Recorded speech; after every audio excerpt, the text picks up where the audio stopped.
Welcome to the channel dear students. तो आज हम देखेंगे डिस्ट्रीब्यूशन लॉ का लेक्चर नंबर 2, जिसमें हम कवर करने वाले हैं change in molecular state and distribution law को। इससे पहले वाले लेक्चर की बात करें तो हमने डिस्कस किया था डिटेल में नर्स डिस्ट्रीब्यूशन लॉ को। होपफुली आपने लेक्चर देख लिया होगा, अगर नहीं देखा तो उसे ज़रूर देखना, तभी आप चीज़ों को अच्छे से कनेक्ट कर पाएंगे यहाँ पर। अगर देख लिया है तो रिवाइज़ करके आना।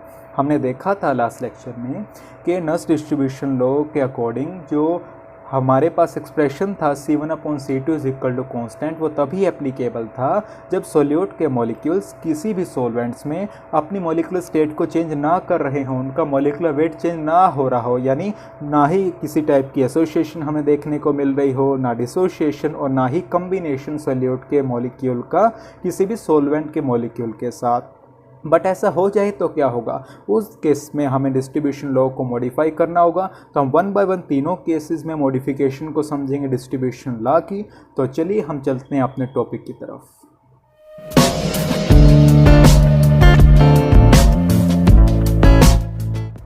तो चलिए अब हम समझेंगे change in molecular state and distribution law को। देखो, हमने इससे पहले वाले लेक्चर में नर्स डिस्ट्रीब्यूशन लॉ को डिटेल में डिस्कस किया था, जिनके अकॉर्डिंग जो हमारे पास एक्सप्रेशन था C1/C2 is equal to constant, वो तभी पॉसिबल था अगर सोल्यूट के मॉलिक्यूल्स अपने मॉलिक्यूलर स्टेट में कोई चेंज शो नहीं कर रहे, मतलब एसोसिएशन ना कर रहे हों किसी सॉल्वेंट में, डिसोसिएशन ना कर रहे हों किसी सॉल्वेंट में, या फिर सोल्यूट के मॉलिक्यूल्स किसी भी सॉल्वेंट के मॉलिक्यूल्स के साथ कंबाइन ना कर रहे हों। ये वही तीन केसेस है ना जो अभी हमने आपको बताया, जो हम इस लेक्चर में डिटेल में कवर करने वाले हैं। तो उन्हीं केसेस को अब हम डिस्कस करेंगे। अब एसोसिएशन भी हो सकता है, डिसोसिएशन भी हो सकता है, या फिर सोल्यूट के मॉलिक्यूल्स किसी भी एक सॉल्वेंट मॉलिक्यूल्स के साथ या फिर दोनों सॉल्वेंट मॉलिक्यूल्स के साथ कंबाइन कर सकते हैं। तो इन दैट केस हमें डिस्ट्रीब्यूशन लॉ को मॉडिफाई करना होगा, और वही मॉडिफिकेशन अब हम सीखेंगे, जिसमें पहला केस है when the solute undergoes association in one of the solvents। Association याद है ना, हमने एग्जांपल लिया था लास्ट लेक्चर में कि हमने बेंजोइक एसिड को ऐड किया था बेंजीन एंड वाटर के मिक्सचर में, जिसमें जो बेंजोइक एसिड है बेंजीन के अंदर डाइमर की फॉर्मेशन कर रहा था, एसोसिएशन हो रहा था। तो उसे समझते हैं। आइए, क्या कहता है, suppose the solute X remains in the normal molecular state in the phase 1 but n molecules of it associate to form complex action in phase 2। कहता है कि जो सोल्यूट है जिससे हम यहाँ एक्स से डिनोट कर रहे हैं, जब हम उसे दो सॉल्वेंट्स के मिक्सचर में डालते हैं, सॉल्वेंट 1 में हमारे पास फेज़ 1 है, सॉल्वेंट 2 में हमारे पास फेज़ 2 है। तो कहता है फेज़ 1 में जो सोल्यूट के मॉलिक्यूल्स हैं वो नॉर्मल मॉलिक्यूलर स्टेट में रहेंगे, यानी मॉलिक्यूलर स्टेट में कोई चेंज देखने को नहीं मिलेगा, वहाँ पर एसोसिएशन नहीं होगा। लेकिन जो n मॉलिक्यूल्स हैं सोल्यूट के, वो फेज़ 2 में एसोसिएट हो जा रहे हैं और एसोसिएट करके कॉम्प्लेक्स फॉर्म कर रहे हैं, जिसे हम डिनोट कर रहे हैं x सब्सक्रिप्ट स्मॉल n से। Then the following two equilibria will exist simultaneously. अब हमारे पास दो इक्विलिब्रियम आएंगे, कौन कौन से? पहला इक्विलिब्रियम तो याद करो, जो हमने कहा था कि जब हम सोल्यूट ऐड करेंगे दो सॉल्वेंट्स के मिक्सचर में, तो सॉल्वेंट A से सॉल्वेंट बी में जा रहे होंगे सोल्यूट के मॉलिक्यूल्स, सॉल्वेंट बी से सॉल्वेंट ए में आ रहे होंगे सोल्यूट के मॉलिक्यूल्स। तो एक डायनामिक इक्विलिब्रियम सेटअप हो जाएगा। एक तो ये वाला, और दूसरा इक्विलिब्रियम होगा जब सेकंड वाले सॉल्वेंट में जो सोल्यूट के मॉलिक्यूल्स हैं वो एसोसिएशन शो करते हैं। देखते हैं अभी उन्हें। फॉर द टाइमिंग अब इतना नोट कीजिए, नोट जरूर करना, क्योंकि अपने पास स्पेस की लिमिटेशन है। देखो, तो मेरे को कहना पड़ेगा कि उस नोट में देखो ये चीज़ वहाँ लिखी थी, तो आप नोट जरूर करना। तो चलो इसे नोट कर लो। तो चलिए, ये रहे वो दो इक्विलिब्रियम्स जिनकी हम बात कर रहे थे। पहला, फेज़ 1 में जो सोल्यूट के मॉलिक्यूल्स हैं वो इक्विलिब्रियम में हैं सोल्यूट के मॉलिक्यूल्स से जो फेज़ 2 में हैं, और फेज़ 2 में एसोसिएशन हो रहा है जिसमें n मॉलिक्यूल सोल्यूट X के पार्टिसिपेट कर रहे हैं एसोसिएशन में, और XN कॉम्प्लेक्स की फॉर्मेशन हो रही है इन द सेम फेज़ 2। अब कुछ एजम्पशंस हैं। Suppose the total concentration of solute X in phase 1 is equal to C1। देखो, ये हमने दो फेज़ दिखाए हुए हैं। जो फेज़ 1 है उसके अंदर जो सोल्यूट X है उसकी टोटल कॉन्सेंट्रेशन है C1। Total concentration of solute X in phase 2 is equal to C2। C2 में जो सोल्यूट है उसकी टोटल कॉन्सेंट्रेशन है C2, जहाँ पर एसोसिएशन हो रहा है। फेज 1 में कोई चेंज नहीं है, यानी मॉलिक्यूलर स्टेट में कोई चेंज नहीं आ रहा, सभी मॉलिक्यूल्स नॉर्मल हैं। If alpha is the degree of association of the solute in phase 2 then alpha क्या है? Degree of association. बेसिकली ये रिप्रेजेंट कर रहा है कि सोल्यूट के मॉलिक्यूल्स का कितना फ्रैक्शन एसोसिएशन में पार्टिसिपेट कर रहा है। जैसे हम फॉर्मूले की टर्म में लिखना चाहें तो अल्फा यानी डिग्री ऑफ एसोसिएशन होगा number of molecules associated divided by total initial molecules, के कितने मॉलिक्यूल एसोसिएटेड हुए, शुरुआत में हमने कितने मॉलिक्यूल्स लिए थे। आगे कहता है अगर अल्फा डिग्री ऑफ एसोसिएशन है तो concentration of the associated molecules in phase 2 that is x subscript n is C2 alpha by n। इसे समझना, देखो अल्फा क्या है? डिग्री ऑफ एसोसिएशन, यानी ये फ्रैक्शन बता रहा है सोल्यूट के मॉलिक्यूल्स का फेज 2 में जो एसोसिएशन में पार्टिसिपेट कर रहा है। अब सोल्यूट है कितना फेज 2 में? C2 ही तो है उसकी कॉन्सेंट्रेशन, तो कितना फ्रैक्शन डिसोसिएटेड हुआ? C2 alpha. आई रिपीट, हमें क्या देखना है कि अल्फा क्या है? डिग्री ऑफ एसोसिएशन क्या रिप्रेजेंट कर रहा है कि कितने फ्रैक्शन ऑफ मॉलिक्यूल एसोसिएटेड हुए हैं सोल्यूट के फेज 2 में। अब सोल्यूट है कितना फेज 2 में? C2, तो कितना आ जाएगा? C2 alpha. अब डिवाइडेड बाय n क्यों किया इसे समझो, ये जस्ट रफ में है, इसमें इसका कोई लेना देना नहीं है, जस्ट आपकी समझ के लिए है। मान लो अपने पास 10 नॉर्मल मॉलिक्यूल्स हैं जो एसोसिएशन में पार्टिसिपेट करेंगे, उनमें से 2 मॉलिक्यूल आपस में कंबाइन करके एसोसिएटेड कॉम्प्लेक्स फॉर्म कर रहे हैं, यानी डाइमर। जैसे अभी हमने बेंजोइक एसिड का एग्जांपल लिया था ना शुरुआत में, वो चीज़ है। तो अगर हमने जो नॉर्मल मॉलिक्यूल्स हैं जो पार्टिसिपेट करेंगे एसोसिएशन में, उनके नंबर को डिवाइड कर दिया जितने मॉलिक्यूल्स आपस में कंबाइन करके एसोसिएटेड कॉम्प्लेक्स फॉर्म कर रहे हैं, तो हमारे पास आ गए नंबर ऑफ एसोसिएटेड कॉम्प्लेक्स। इसी तरीके से अगर मैं जो नॉर्मल मॉलिक्यूल्स जो कि पार्टिसिपेट कर रहे हैं एसोसिएशन में, उनकी कॉन्सेंट्रेशन को डिवाइड कर दूं जितने मॉलिक्यूल्स एसोसिएटेड कॉम्प्लेक्स फॉर्म कर रहे हैं, तो मेरे पास कॉन्सेंट्रेशन आ जाएगी जितने एसोसिएटेड कॉम्प्लेक्स हैं उनकी। आई रिपीट, देखो नॉर्मल मॉलिक्यूल्स हैं 10, अगर मैं उनको डिवाइड कर रहा हूं जो मॉलिक्यूल्स कंबाइन करके एसोसिएटेड कॉम्प्लेक्स फॉर्म कर रहे हैं, तो मेरे पास नंबर आ जा रहा है एसोसिएटेड कॉम्प्लेक्सेस का। यहाँ पर नंबर को 2 से डिवाइड किया तो नंबर ही आए एसोसिएटेड कॉम्प्लेक्स के। अगर मैं इनकी कॉन्सेंट्रेशन को 2 से डिवाइड करूंगा तो एसोसिएटेड कॉम्प्लेक्स की कॉन्सेंट्रेशन ही तो आएगी, वो कितनी आएगी? C2 alpha by n। That's why ये जैसे 2 से डिवाइड किया यहाँ पर n से किया, ये C2 अल्फा। अभी हमने देखा ये वो फ्रैक्शन है जो कि हमारे पास एसोसिएशन में पार्टिसिपेट करने वाला है। दैट्स वाई हमारे पास ये जो कॉन्सेंट्रेशन है एसोसिएटेड कॉम्प्लेक्स की फेज 2 में वो है C2 alpha by n। Clear? तो आप इतना नोट कीजिए, देन हम आगे बढ़ते हैं। तो चलो, अब अगर हमें कॉन्सेंट्रेशन लिखनी हो अनएसोसिएटेड मॉलिक्यूल की फेज 2 में, तो वो क्लियरली हो जाएगी 1 minus alpha into C2। C2 तो आपको पता है फेज 2 में सोल्यूट की कॉन्सेंट्रेशन। अब अल्फा था जो फ्रैक्शन एसोसिएट हो गया, अगर उसको 1 में से माइनस कर देंगे तो कौन सा फ्रैक्शन आ जाएगा? जो एसोसिएट नहीं हुआ, यानी जो नॉर्मल वाला पार्ट है। देखो प्रोबेबिलिटी वाले करते थे ना हम क्वेश्चन 10th में, वहाँ पर टोटल प्रोबेबिलिटी हमेशा 1 होती थी कि होने के चांसेस प्लस ना होने के चांसेस इज इक्वल टू 1 है। अगर होने के चांसेस x हैं तो ना होने के क्या हो जाएंगे? 1 माइनस x। उसी तरीके से अल्फ़ा हमारे पास एसोसिएटेड है, टोटल अल्फ़ा एसोसिएटेड प्लस जो एसोसिएटेड नहीं हुआ वो इक्वल हो गया 1। अब एसोसिएटेड अल्फ़ा है तो जो अनएसोसिएटेड वो क्या होगा? 1 माइनस अल्फ़ा। उस तरीके से आप समझ लो।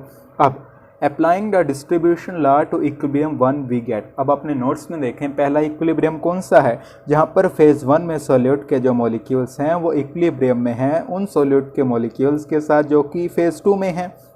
क्लियर?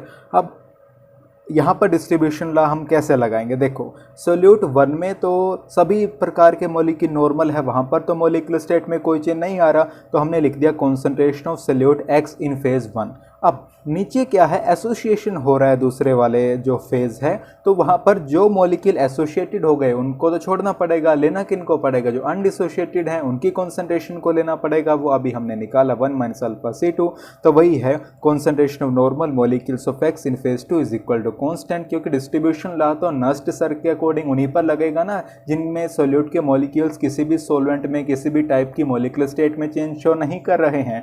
तो सोल्यूट की कॉन्सेंट्रेशन फेज 1 में क्या एज्यूम की थी, C1। नॉर्मल मॉलिक्यूल्स की फेज 2 में अभी हमने निकाला 1 minus alpha C2 is equal to constant. अब इक्विलिब्रियम 2 देखो, यहाँ पर क्या है कि जो एक्स के सोल्यूट एक्स है उसके n मॉलिक्यूल्स कॉम्प्लेक्स फॉर्म कर रहे हैं xn, इक्विलिब्रियम में है, देख सकते हैं जो आपके नोट्स में है। तो इस पर लगाना होगा हमने इक्विलिब्रियम लॉ। इक्विलिब्रियम लॉ क्या कहता है, अगर मान लो A इक्विलिब्रियम में है B, तो मेरे को इक्विलिब्रियम कांस्टेंट अगर लिखना है तो कैसे लिखेंगे, B की कॉन्सेंट्रेशन डिवाइडेड बाय A की कॉन्सेंट्रेशन। अगर आपके पास है 2A is in equilibrium with B, इसका इक्विलिब्रियम कांस्टेंट लिखना हो, इस पर लगाओ लॉ ऑफ केमिकल इक्विलिब्रियम, तो कैसे लिखोगे, concentration of B divided by concentration of A का स्क्वायर। अब यहाँ पर NX इक्विलिब्रियम में है XN के, तो यहाँ पर जब केमिकल इक्विलिब्रियम का लॉ हम लगाएंगे तो क्या लिखेंगे, XN की कॉन्सेंट्रेशन डिवाइडेड बाय X की concentration to the power N, यानी concentration of associated molecules in phase 2 divided by concentration of normal molecule in phase 2 to the power n, क्योंकि xn जो क्या है, एसोसिएटेड मॉलिक्यूल ने जो complex form कर लिया, और nx क्या है, वो नॉर्मल मॉलिक्यूल्स हैं फेज 2 में, तो उनको ही दोनों को हमने डिवाइड किया जो कि कांस्टेंट के इक्वल है। यहाँ पर डिस्ट्रीब्यूशन लॉ क्यों नहीं लगाया, क्योंकि यहाँ पर तो मॉलिक्यूलर स्टेट चेंज हो रही है ना डियर, इस वजह से हमने यहाँ पर लॉ ऑफ इक्विलिब्रियम यूज़ किया। तो आप इतना नोट करें, देन हम आगे बढ़ते हैं। तो चलिए अभी बस वैल्यू पुट करेंगे। अब एसोसिएटेड मॉलिक्यूल की तो हमने कॉन्सेंट्रेशन निकाल ली थी C2 alpha by n divided by normal molecules की, यानी जो अनएसोसिएटेड मॉलिक्यूल हैं वो कितने हैं, 1 minus alpha into C2 to the power n। ये चीज़ मैं कह रहा था कि 2A इक्विलिब्रियम में है B के साथ, तो K इक्विलिब्रियम आएगा B की कॉन्सेंट्रेशन डिवाइडेड बाय A की कॉन्सेंट्रेशन का स्क्वायर। यहाँ पर NX इक्विलिब्रियम में XN के, तो XN की कॉन्सेंट्रेशन डिवाइडेड बाय X की कॉन्सेंट्रेशन का स्क्वायर। नोट्स में चेक कर लीजिए जो हमने 2 इक्विलिब्रियम लिखे हैं।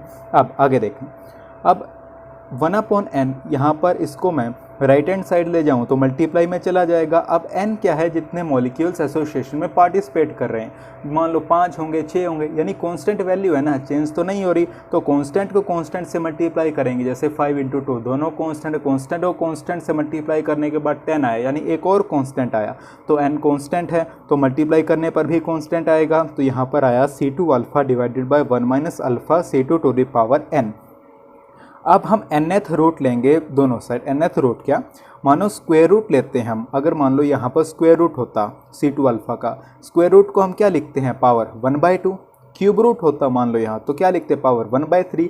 अब nth रूट है तो पावर लिखेंगे 1/n, जिसको हम कुछ इस तरीके से रिप्रेजेंट करते हैं। अब C2 अल्फा की पावर 1/n, जिसे हमने ऐसे रिप्रेजेंट कर दिया 1 minus alpha C2 to the power n, और मल्टीप्लाई में 1/n, n से n कैंसिल, बचा क्या 1 minus alpha C2, 1 minus alpha C2 constant आ गया।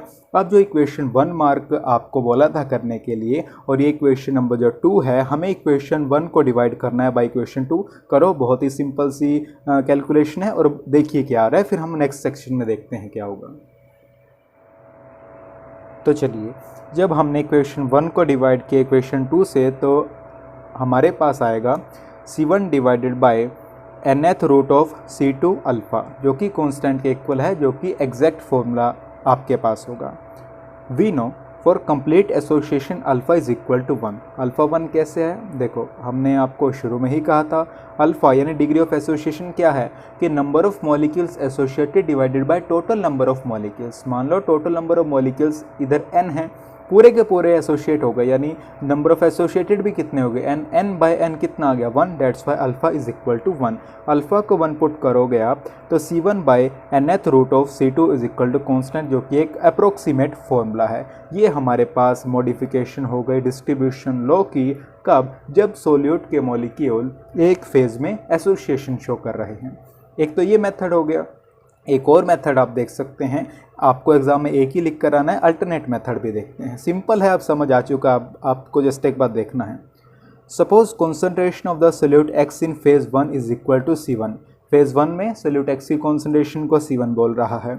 Concentration of the associated molecules in phase 2 is equal to C2, कि जो मॉलिक्यूल एसोसिएटेड हुए हैं, जिन्होंने एक्सन कॉम्प्लेक्स फॉर्म किया है, उनकी जो कॉन्सेंट्रेशन ऑफ C2 बोल रहा है फेज 2 में। Concentration of simple molecules in phase 2 is equal to C3, यानी जो अनएसोसिएटेड मॉलिक्यूल्स हैं, जो कि एसोसिएट नहीं हुए, जिन्होंने अपने मॉलिक्यूलर स्टेट में कोई चेंज शो नहीं किया, उनकी कॉन्सेंट्रेशन है C3। आप इतना नोट करें, देन हम आगे देखते हैं। चलिए, applying the distribution law to equilibrium 1, जो सोल्यूट एक्स के मॉलिक्यूल फेज़ 1 में इक्विलिब्रियम में है, सोल्यूट एक्स के मॉलिक्यूल के साथ फेज़ 2 में, उस इक्विलिब्रियम की बात हो रही है। नोट्स में देखो, डिस्ट्रीब्यूशन लॉ लगाएंगे तो जो फेज़ 2 में है और डिवाइडेड बाय अगर हम करें जो फेज़ 1 में है तो वो कांस्टेंट हो गया, या फिर फेज़ 1 डिवाइडेड बाय फेज़ 2 कर लो, एक ही बात है। तो C1/C3 आ गया कांस्टेंट।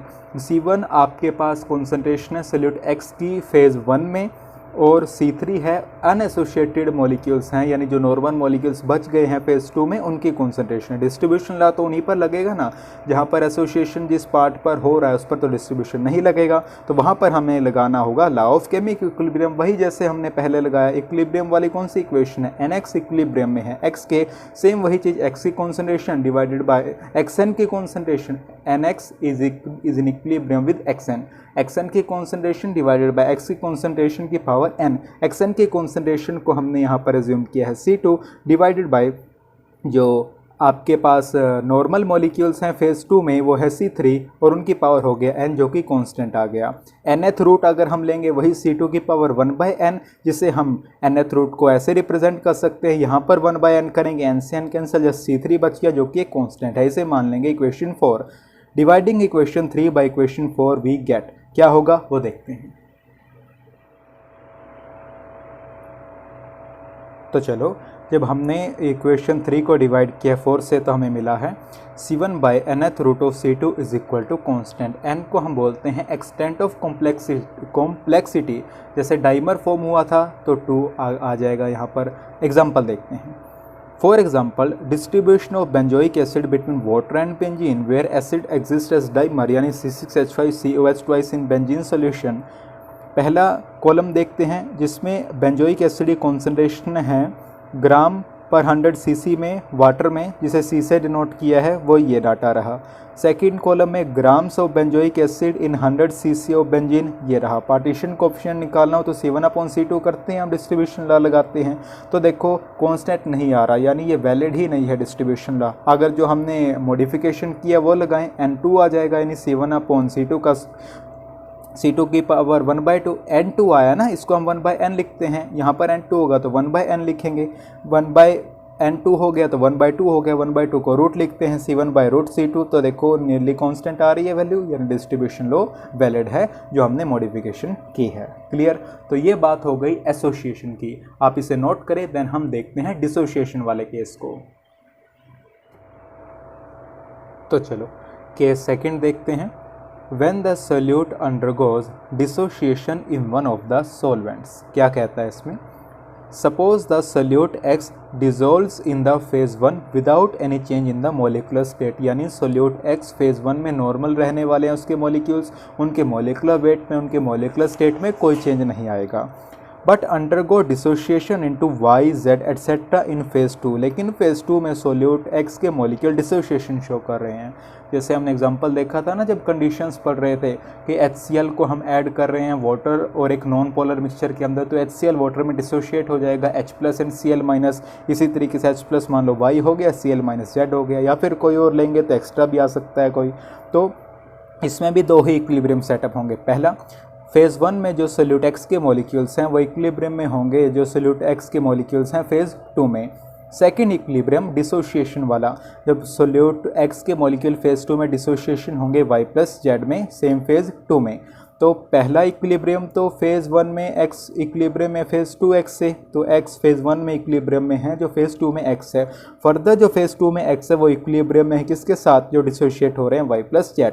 फेज़ 1 में कोई चेंज नहीं है, सोल्यूट X की कॉन्सेंट्रेशन टोटल C1 है। फेज़ 2 में डिसोशिएशन हो रहा है जहाँ पर टोटल कॉन्सेंट्रेशन C2 है। यही एक बार वर्डिंग की फॉर्म में लिख लेते हैं। Suppose total concentration of solute X in phase 1 is equal to C1, total concentration of solute X in phase 2 is equal to C2। आप इतना नोट करो, देन हम आगे देखते हैं। चलिए, if alpha is degree of dissociation then, वहाँ पर एसोसिएशन था, यहाँ पर डिसोसिएट हो रहा है, तो अल्फ़ा डिग्री ऑफ डिसोसिएशन। ये क्या हमें बताएगा कि कितने नंबर ऑफ मॉलिक्यूल डिसोशिएट करें डिवाइडेड बाय टोटल इनिशियल कितने नंबर ऑफ मॉलिक्यूल्स हमने लिए थे। कॉन्सेंट्रेशन ऑफ अनडिसोसिएटेड यानी जो सिंपल मॉलिक्यूल्स हैं फेज़ 2 में, वही 1 माइनस अल्फा C2 जैसे हमने इससे पहले वाले केस में एसोसिएशन में देखा था। Applying the distribution law to equilibrium 1 यानी फेज़ 1 में सोल्यूट एक्स के मॉलिक्यूल इक्विलिब्रियम में है, फेज़ 2 में जो सोल्यूट एक्स के मॉलिक्यूल्स हैं तो वहाँ पर क्या होगा, फेज़ 1 में तो सभी नॉर्मल हैं, टोटल कॉन्सेंट्रेशन कितनी है C1। फेज़ 2 में जो अनडिसोशिएटेड हैं उनका क्या है 1 minus alpha upon C2 concentration, तो उसको डिवाइड कर दिया जो कि कॉन्स्टेंट के इक्वल आएगा, जिसे हम पार्टीशन कोफिशिएंट या फिर डिस्ट्रीब्यूशन कोफिशिएंट भी बोला करते हैं। अब नोट क्या कहता है, it is obvious that if the solute undergo dissociation is phase 1 with degree of dissociation alpha but normal in phase 2 then the formula obtained will be। अभी तो हम क्या कह रहे हैं कि जो फेज़ 2 है उसमें सोल्यूट का मॉलिक्यूल डिसोशिएशन शो कर रहे हैं, बट ऐसे ज़रूरी तो नहीं है। फेज़ 1 में मान लो डिसोशिएट कर दिया सोल्यूट के मॉलिक्यूल्स ने, तो क्या होगा 1 माइनस अल्फा हम ऊपर कर देंगे C1 into 1 minus alpha divided by C2 जो कि एक कॉन्स्टेंट हो जाएगा। अगर दोनों केसेस में दोनों फेजेस में सोल्यूट के मॉलिक्यूल डिसोशिएशन शो कर रहे हैं तो दोनों तरफ मल्टीप्लाई कर देंगे, यानी C1 इंटू 1 माइनस अल्फा 1 अगर मान लो पहले में डिग्री ऑफ डिसोशिएशन अल्फा 1 है divided by C2 into 1 minus alpha 2, मान लो दूसरे में डिग्री ऑफ डिसोशिएशन अगर अल्फा 2 है तो इसको नोट करो, वो केस भी हम लिख लेते हैं। चलो ये केस भी ऐड कर लो। Similarly, if the solute undergoes dissociation in both the phases with degree of dissociation is equal to alpha in each, then the formula will be C1 into 1 minus alpha divided by C2 into 1 minus alpha is equal to K। यहाँ से हम alpha easily calculate कर सकते हैं। Clear? तो आप इतना note कीजिए। देन हम चलते हैं थर्ड केस में जो है कम्बिनेशन का। तो चलो केस 3 देखते हैं। When the solute undergoes combination in one of the solvents। अभी तक क्या हो रहा था कि जो सोल्यूट के मॉलिक्यूल्स हैं वो या तो किसी सॉल्वेंट में एसोशिएट कर रहे थे या डिसोशिएट कर रहे थे, बट अब क्या कर रहे हैं वो किसी एक सॉल्वेंट के साथ कंबाइन कर जा रहे हैं। तो उस केस में देखते हैं मॉडिफिकेशन क्या होगी डिस्ट्रीब्यूशन लॉ की। Suppose the solute x remains in the normal molecular state in phase 1। Phase 1 में सोल्यूट एक्स के मॉलिक्यूल नॉर्मल है, यानी वहाँ पर मॉलिक्यूलर स्टेट में कोई चीज़ नहीं आने वाला, but one molecule of it combines with n molecules of solvent S to form the compound molecules X dot NS in phase 2। Phase 2 में सोल्यूट के मॉलिक्यूल क्या कर जा रहे हैं कि सोल्यूट का एक मॉलिक्यूल सोल्वेंट के n मॉलिक्यूल्स के साथ कंबाइन करके फॉर्म कर रहे हैं जो है X dot NS फेज़ 2 में। Then the following two equilibria will be establish. अब तो समझ गए होंगे, पहला तो वही फेज़ 1 में जो सोल्यूट के मॉलिक्यूल्स हम इक्विलिब्रियम में रहेंगे, सेम सोल्यूट के मॉलिक्यूल जो फेज़ 2 में है। सेकंड फेज़ 2 में कॉम्बिनेशन वाला इक्विलिब्रियम में रहेगा। फेज़ 2 में जो सोल्यूट एक्स के एक मॉलिक्यूल है वो सोल्वेंट के n मॉलिक्यूल के साथ कंबाइन करके X डॉट NS की फॉर्मेशन कर रहे हैं, सेम फेज़ 2 में जो यहाँ पर भी दिखाया गया है। यहाँ पर X फेज़ 1 में इक्विलिब्रियम में है X फेज़ 2 के साथ, जो कि फर्दर इक्विलिब्रियम है किसके साथ, जब वो n सॉल्वेंट के मॉलिक्यूल के साथ कंबाइन करके ये कंपाउंड की फॉर्मेशन कर रहे हैं। फेज़ 1 में कोई चेंज नहीं आ रहा, नॉर्मल मॉलिक्यूलर वेट रहेगा। फेज़ 2 में कॉम्बिनेशन हो रहा है किसी सॉल्वेंट के एक मॉलिक्यूल का, सोल्वेंट के n मॉलिक्यूल्स के साथ सोल्यूट के एक मॉलिक्यूल का। तो आप इतना नोट करें, देन हम आगे बढ़ते हैं। चलिए लेट करते हैं। कॉन्सेंट्रेशन ऑफ सोल्यूट एक्स यानी नॉर्मल मॉलिक्यूल्स जो फेज़ 1 में है वो है C1। Concentration of normal molecule in phase 2 C2 यानी जो कंबाइन नहीं किए। Concentration of solvent molecule in phase 2 C subscript S। Concentration of compound molecule यानी जो कॉम्बिनेशन करके कंपाउंड फॉर्म हुआ है C subscript C। Applying the distribution law to equilibrium 1 यानी वही जब X फेज़ 1 में इक्विलिब्रियम में X के साथ फेज़ 2 में C1 अपॉन C2 K आ जाएगा। ये है रहा ना सोल्वेंट 1 फेज़ 1 में सोल्यूट की जो कॉन्सेंट्रेशन C1 और जो C2 है जो नॉर्मल मॉलिक्यूल बच गए फेज़ 2 में K के इक्वल K क्या है डिस्ट्रीब्यूशन कोफिशिएंट। डिस्ट्रीब्यूशन लॉ अब तो अब हैबिचुअल हो गए होंगे इस चीज़ के, तो इतना नोट करें, देन हम आगे बढ़ते हैं।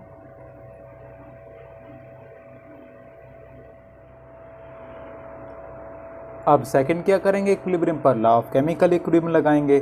Again applying the law of chemical equilibrium to equilibrium 2 we get. इक्विलिब्रियम में हमारे पास क्या था ये बताओ, सबसे पहले तो सोल्यूट के मॉलिक्यूल्स थे जो पहले वाले इक्विलिब्रियम ने, उस पर डिस्ट्रीब्यूशन लॉ लगा दिया। सेकंड में अपने पास क्या है कि एक मॉलिक्यूल सोल्यूट एक्स का फेज 2 में सोलवेंट के एन मॉलिक्यूल के साथ कंबाइन करके XNS फॉर्म कर रहा था।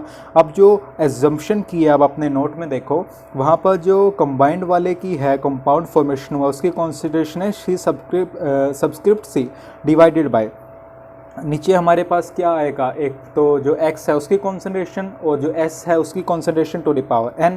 जो x है यानी नॉर्मल मॉलिक्यूल्स है फेज 2 में, उनकी कॉन्सेंट्रेशन है C2, और हमारे पास जो सोलवेंट के जो कॉन्सेंट्रेशन हमने ली है फेज 2 में वो है CS to the power n, वही 2 है इक्विलिब्रियम B वाला, B डिवाइडेड बाई a का square CS to the power n, क्योंकि n मॉलिक्यूल है। S से चेक करो जो इक्विलिब्रियम 2 आपको नोट करवाया है, तो ये इक्विलिब्रियम कॉन्स्टेंट के इक्वल आ गया K1। इसे इक्वेशन 6 लिखो।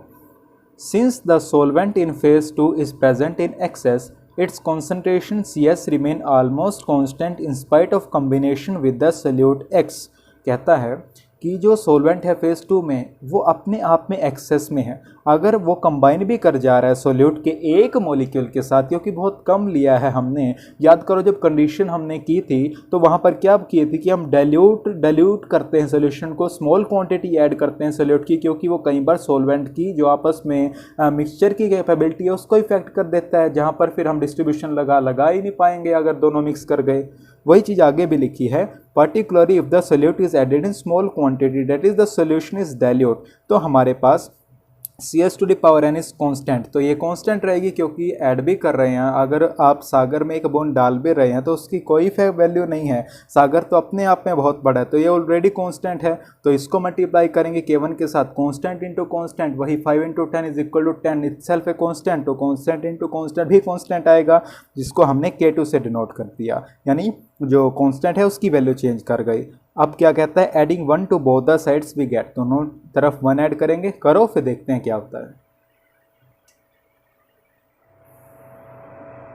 चलिए दोनों तरफ हमने 1 ऐड कर लिया है, 1 plus concentration subscript C divide by C2 is equal to 1 plus K2। अब C2 को ऊपर ले जाएंगे, C2 plus C subscript C divided by C2 is equal to 1 plus K2। इसे मानो इक्वेशन 7, डिवाइड करो इक्वेशन 5 को इक्वेशन 7 से, देखो मार्क की होगी ना अपने 5, उसको डिवाइड करो 7 से, देखो क्या आता है। फिर ये आएगा अपने पास C1 अपॉन C2, ये हो गया 5, इसके डिवीज़न में गया तो C2 ऊपर चला जाएगा, C2 divided by C2 plus में C सबस्क्रिप्ट C। अब यहाँ से C2 से C2 कैंसिल, बचा क्या, C1 अपॉन C2 प्लस में C C1 upon C2 plus में C is equal to K upon 1 plus K2, क्योंकि राइट हैंड साइड में भी तो डिवाइड करेंगे जो इक्वेशन 5 और 7 में रहा होगा। तो ये इटसेल्फ एक कांस्टेंट है, K भी कांस्टेंट, K2 भी कांस्टेंट, उसमें एक कांस्टेंट ऐड कर रहे हैं तो वो भी कांस्टेंट होगा। कांस्टेंट को कांस्टेंट से डिवाइड करेंगे तो फिर एक नया कांस्टेंट आएगा। बस अब देख रहे हैं ना कि कांस्टेंट की वैल्यू चेंज होती जा रही है, एक दूसरा कांस्टेंट आ गया। अब देखो, but C2 plus CC is the total concentration of normal as well as the solvated molecules of the solute X in phase 2। C2 क्या है, जो अपने पास अनअफेक्टेड मॉलिक्यूल्स है, नॉर्मल मॉलिक्यूल्स है फेज़ 2 में, और CC क्या है, फेज़ 2 में सोल्यूट के वो मॉलिक्यूल जो अपने पास कंबाइन कर गए, जो अपने पास सोल्यूट का मॉलिक्यूल कंबाइन किया है एन सोलवेंट मॉलिक्यूल के साथ और कंपाउंड फॉर्मेशन की, ये उसकी कॉन्सेंट्रेशन है। यानी इनडायरेक्टली फेज़ 2 में जो सोल्यूट की टोटल कॉन्सेंट्रेशन है उसे ही तो रिप्रेजेंट कर रहा है। सोल्यूट किस फॉर्म में प्रेजेंट है, पहला तो नॉर्मल, दूसरा कंपाउंड की फॉर्म में, तो टोटल कॉन्सेंट्रेशन ही तो बता रहा है फेज़ 2 में सोल्यूट की, वो बात यहाँ पर लिखी गई है। तो आगे हम इक्वेशन बनाएंगे, फॉर द टाइमिंग इतना नोट कर लीजिए। तो चलिए इसे अगर लिखें हम, C1 क्या है, जो अभी अपने पास एक्सप्रेशन था ना C1 अपॉन C2 प्लस में CC, C1 क्या है, total concentration of solute X की फेज़ 1 में, और C2 प्लस CC क्या आपको रिप्रेजेंट कर रहा है, सोल्यूट की कॉन्सेंट्रेशन टोटल फेज़ 2 में, total concentration of solute X in phase 2 जो कि एक कॉन्स्टेंट है। Thus when the solute enters into chemical combination with one of the solvents, यानी जो कंबाइन का केस हम पढ़ रहे हैं, there is no modification of the distribution law, यहाँ पर मॉडिफिकेशन की जरूरत नहीं है, क्योंकि ये तो सिंपल डिस्ट्रीब्यूशन लॉ ही तो है कि फेज़ 1 में सोल्यूट की कॉन्सेंट्रेशन डिवाइडेड बाय फेज़ 2 की concentration is equal to constant. तो डिफरेंस कहाँ आया, डिफरेंस आया कॉन्स्टेंट की वैल्यू में। आप देख रहे हैं कि हर बार जब भी हमने थोड़ा सा रीअरेंजमेंट किया है, कई बार हमने कॉन्स्टेंट से कुछ मल्टीप्लाई कर दे दिया है, कई बार 1 ऐड कर दिया है, तो वो कॉन्स्टेंट की वैल्यू चेंज हुई है, except that the numerical value of the partition constant is change, की न्यूमेरिकल वैल्यू चेंज हुई है पार्टीशन कॉन्स्टेंट की। क्लियर। तो अगर आपने बेसिक पैटर्न ऑब्जर्व किया हो, तीनों केसेस में हमने क्या किया, दो इक्विलिब्रियम सेटअप हुए थे। पहले इक्विलिब्रियम पर डिस्ट्रीब्यूशन लॉ लगाया, सेकंड वाले इक्विलिब्रियम पर केमिकल इक्विलिब्रियम लगाया, थोड़ी सी रीअरेंजमेंट की।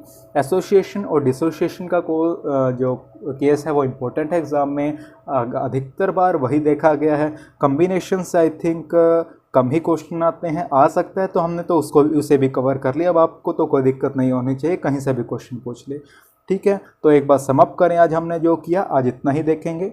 सबसे पहले आज हमने देखा है कि हम मॉडिफिकेशन कैसे करेंगे डिस्ट्रीब्यूशन लॉ की अगर मॉलिक्यूलर स्टेट चेंज हो रही है। इसमें सबसे पहला केस हमने एसोसिएशन का देखा, सेकंड केस हमने डिसोसिएशन का देखा, एंड थर्ड हमने देखा कि जब सॉल्यूट के जो मॉलिक्यूल है वो सॉल्वेंट के मॉलिक्यूल्स के साथ कंबाइन करके कोई कंपाउंड फॉर्म कर दे।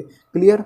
तो चलिए आज इतना ही देखेंगे। आप अपनी फीडबैक हमें कमेंट सेक्शन में ज़रूर दीजिएगा और अपने लेक्चर्स को अपने क्लासमेट्स के साथ शेयर कीजिएगा। तो चलिए till next video, keep learning keep growing.